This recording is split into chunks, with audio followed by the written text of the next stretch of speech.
Welcome back to another episode of the Phoenix Truth Rising Show. This is the Spaceman 2.0, here to help you grow in the knowledge and the power of the truth, and the truth shall set you free. So with that being said, these journals, the Phoenix journals, are quite something else. They have a lot of knowledge from another source beyond this realm, it seems.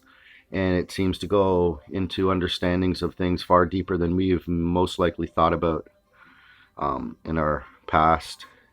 A lot of our true history has been erased. The evil elites try to erase the true history. That's why they go and destroy all the history. In Iraq, they destroyed all the history. The Mesopotamia will show the truth. Went into the Arab Spring, they destroyed all the history that went across northern Africa in relics and things like that that prove different aspects of the historical facts that cannot be disputed. With that being said, these journals are a wonderful journal to have in your hand. If you would like one, just scroll down below and see how you can email me. And in terms of donations, I would appreciate that.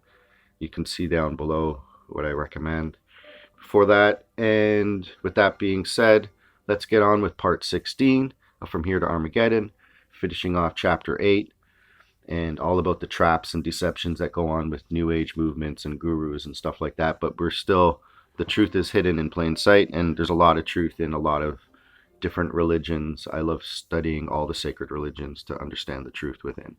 So let's carry on. But just before I do, just look up above, classical music for brain power. This is nothing new for me, but I've always known this. Classical music can help you relax, help you think clearly, and help you memorize things while you're studying and stuff a lot easier than listening to music with words, or it's a slight of a distraction or background noise without being complicating to your left side brain to think about things and stuff like that. And in other words, we've been given the 440 hertz set, but it's really 432 hertz we should be setting our instruments to, which is more aligned with our chakras and the different octaves. And these different octaves were so on purposely set off so that we are in dissonance and not resonance with the higher frequencies of the universe. So the 440 hertz again was given to us by the elites. Well, the elites listen to basically this type of classical music and another type of hertz scale.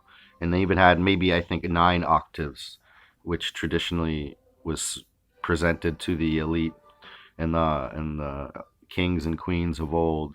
And they would listen to the true music, which actually kept their mind and their body in harmony with the universe, in perfect toroidal fields, your Merkaba spinning perfectly, all your chakras aligned perfectly. This is what energetic harmony will do with sound. And we'll get into that in a later date in the Flower of Life, and how that is the best kept secret that contains all the hidden messages and all the hidden mathematical constants within the universe. And I try to keep these videos down to 13 minutes because BitChute doesn't let me allow to load up anything more than that right now. So until I learn how to do live streaming, which I plan to get into in the future, which would be great, just to do a show, maybe an hour or two, and get into more history, but I'm working on that. So give me some patience. Thanks for your patience and appreciate you watching, and I hope you're getting a lot out of these wonderful journals. And we'll carry on with part 16 right now. The most obvious traps are set by the movements which claim to be spiritual, but which are headed by individuals whose personal lifestyle is clearly the opposite of the teachings that are held before. An example is the self-proclaimed guru or teacher who sends the new converts out onto the street, selling flowers or whatever to raise money, and who then pockets a large portion of the proceeds of those sales. Even if the teachings of the movement are in the direction of spirituality, the seeker is expected to be able to discriminate, to take only that which is in accord with his own inner feelings of the truth for himself, and to reject that which is not in accord. Most of the so-called gurus who fall into this category are counting on the inability of the new convert to discriminate. They expect the convert to swallow everything about the movement on the grounds that some of the teachings are in accordance with the cosmic truths of love and light. These ones will most often broadcast the term love, an intimate relationship of spiritual integration, etc. ad nauseum. As an example, a body of teaching may include an instance that love between mankind is the only hope for the salvation of the race, or it may refer to the functions of the guides and teachers on other planes, or it may stress the need to subjugate the self and undertake service to others. But each of these teachings can be perverted to an unworthy cause. For example, the love between two souls may be used to require the neophyte to love the guru or teacher unconditionally, or to give all of his possessions to the movement to demonstrate his love. Or again, the reference to guides and other planes may be used to convince the new seeker that the body of teaching provided by the movement must be correct because it comes through direct revelation from such guides. Finally, the subjugation of the self can be carried to the point where total self-abnegation is required, so that the neophyte will be willing to work any number of hours a day to raise money for the movement, to in turn be utilized freely by the leader.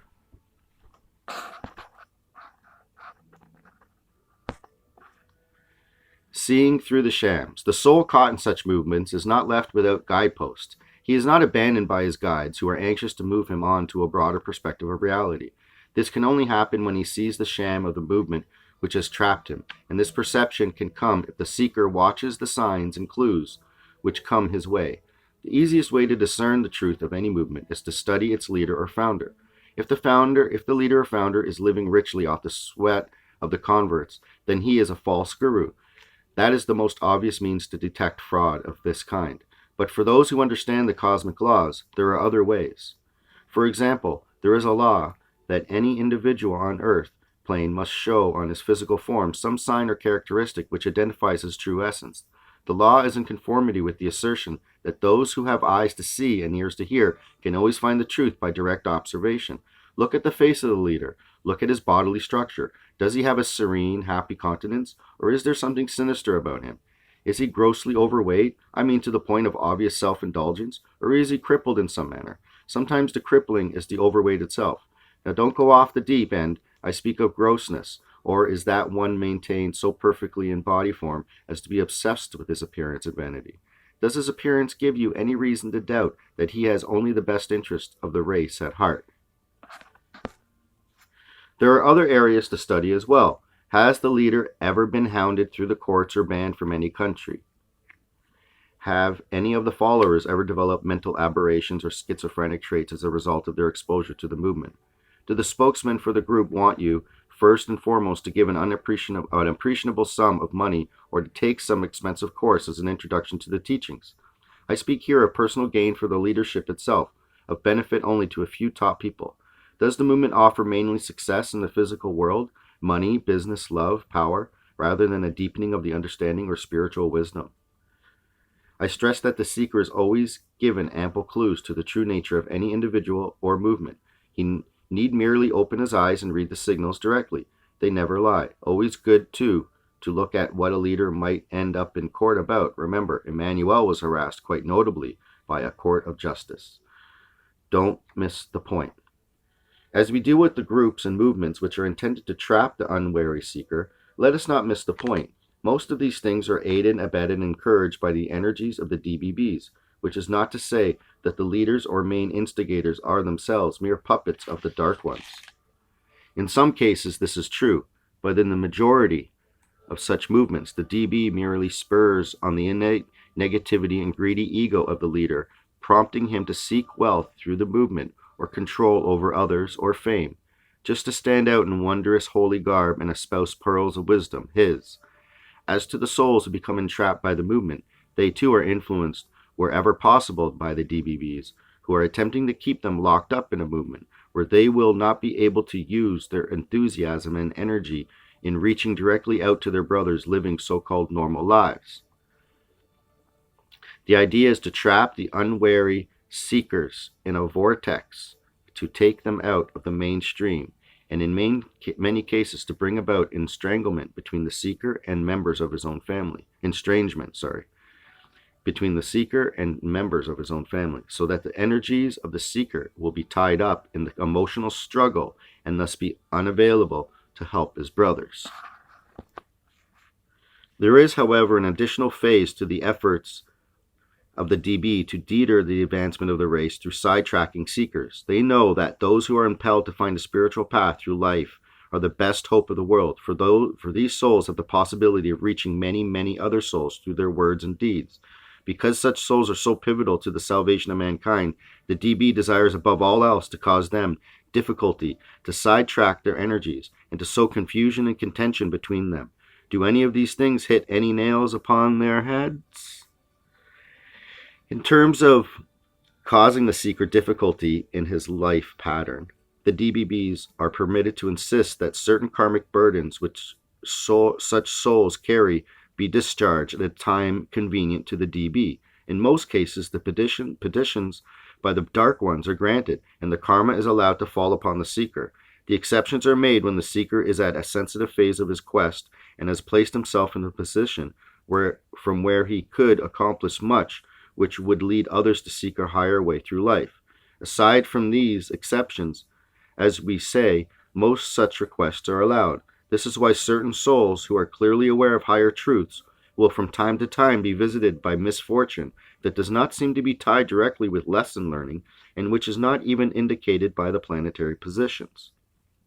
I have already dealt with the question of sidetracking the energies of the seeker and have explained that most of this is accomplished through the various movements now on the earth, and which act as backwaters into which the seeker can be trapped. Sowing confusion and dissension. Finally, there is the question of the attempts by the DBBs to sow confusion and dissension between seekers and or workers. This is accomplished primarily through the telepathically or psychically transmitted material which has found its way into books. Naturally, we too realize that our writings must be scrutinized in the light of the comments we are about to make and have made, but we have no doubt that the careful seekers will be able to make their own determination as to which source they feel is the more correct for them. There are certain specific kinds of teachings which are precisely calculated to confuse the unwary. To explain the most important of these, we must first point out what many seekers already well know, that the person and mission of the individual who is called the Christ should be regarded as the very summit of revealed truth for mankind thus far. Christ's teachings showed the way. Because of certain of his teachings, indeed, the simplest of the teachings, he represents a direct frontal attack upon the DB and all of which they have attempted to accomplish in the millennia since the rebirth scheme was initiated. Specifically by asserting that one should love one's enemies, Christ presented the single most effective way to overcome the temptations of earth life and to confound the whisperings of the DB. So with that being said, may you follow the Christ teachings of loving God first, loving yourself and loving your neighbor, loving your fellow man. And may that well be said, that we're going to get into Christ's teachings and the rest of this chapter in the next episode. Have a great day, everyone, and bye for now. Spaceman 2.0 and